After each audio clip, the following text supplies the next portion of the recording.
So I'm the postess.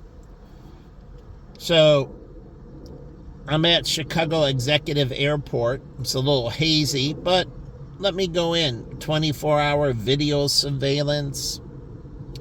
But when I was going through my breakdown, you say, okay, Jen's separated from me. Well, Asian girls, before I had my breakdown, from the University of Arizona to other Asian girls growing up, plus my martial arts instructors who were Asian, and God rest Bobby, he was awesome. And he smoked cigarettes and died. And I wish I would have known about his funeral. Master Reed didn't tell me to afterwards, and Bobby never told me he got cancer. And truly, I thought I could have helped him so much. He was so good to me. Master Reed was good, but Bobby, he was incredibly good to me. And the funny thing, it's like Larry Ward before he died. He was so incredibly good to me, constantly telling everybody at the firm that I was the greatest financial planner. And I got bashful. That included better than him. And he ended up dying and having a massive heart attack. But he repented unbelievably to me. And it was embarrassing in a way. It was so humbling. But every time he didn't stop praising me to the day he died. It was like Bobby. He used to spend extra attention to me and everything. He was so good to me before he got cancer and then he died. But if I would have known, I would have helped him. No one told me why. I just assumed he changed where he taught martial arts. Just a super good kid. Think about it, I cry. But again, super good to me. And then even when the thing went down wrong in church, I still had Daryl and many other Asians outside that I met at Excalibur and that, like saying, and super, super good to me. And then when I ballooned up and got heavy at 300, the Asian girls were still nice to me. Now, they didn't date me, and I'll give you, but they were still nice to me. I go into Park Church, and I'm sitting there, and there's a couple seats in between me, and there's two very attractive white girls. I didn't sit, I sat there first. They came in and sat there a couple seats away from me. And then the pastor tells us to get up and greet the people in back of us, in front of us, to the right and left. And I just say hi to them, and the two girls look at me like I'm the most disgusting thing on earth. And I'm dressed fine, and they look so repelled. And I'm like, and I said, I'm like, he told me to say hi to you. We were supposed to, so, but I stopped it there. And I just sat there for the rest of the service and finished, and then I skated out as fast as possible. You know, I felt so ashamed. I'm like, I didn't mean to offend you.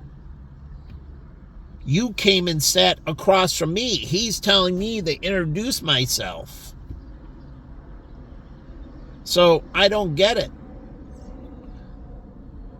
And then I'm at Excalibur, and it would have went really well. This beautiful Asian girl, it was cold out, and she was coming out, and she was with her friend, both very attractive. And she was the more attractive, and she was a small business owner. And she wanted to cuddle under my coat. It's just like the Indian girl when I was out with Wiser and that during it too. She was very attractive and she wanted to cuddle with me. And this was winter time and that. But the whole point is, I remember these things, the good, the bad, the ugly. And overall, Asian girls have been the most consistently, unbelievably good to me. Where others haven't. I have a few here or there that were not good to me, but overall, Asian girls from a little kid all the way through have maintained consistently being super good to me. And all of Jen's friends used to say how much they loved me.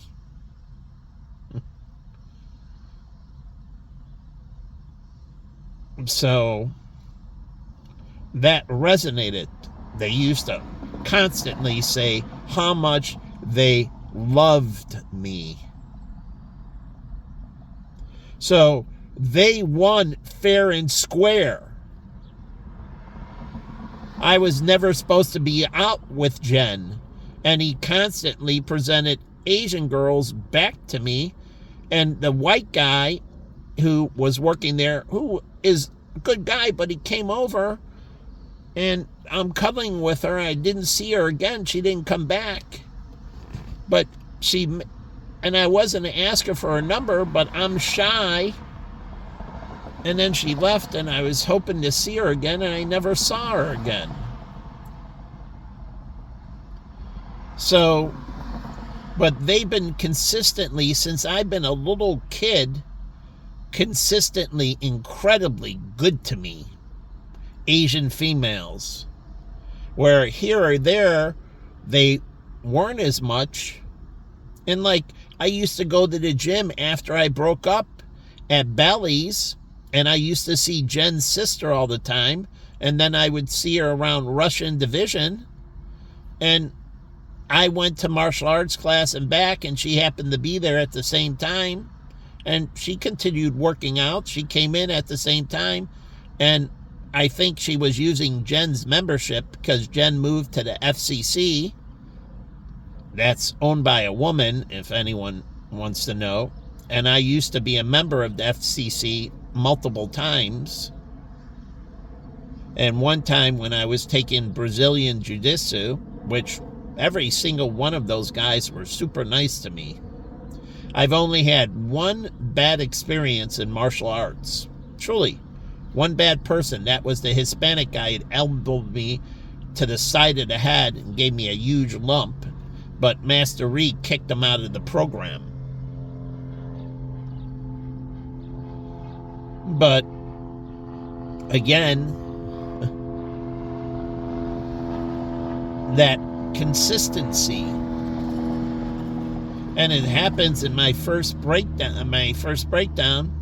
I ended up with 3 pastors' kids that ended up being my best friends, Jimmy, David, and Michael. So it was good, and they were very popular in the Asian, Jimmy and David. Michael used to be, but Michael became not so popular because Michael became a lawyer, and he would ask inappropriate questions, and that would piss people off. And so, anyways, but he used to be very popular. And anyways, and Jimmy and them, and anyways, they were very good to me. And it was great hanging out with them. And I could talk biblical, especially with Michael. He graduated from the U of I, and he was a historian. So it was great to talk to him because he did history of religion, and we could have in-depth conversations about religious history.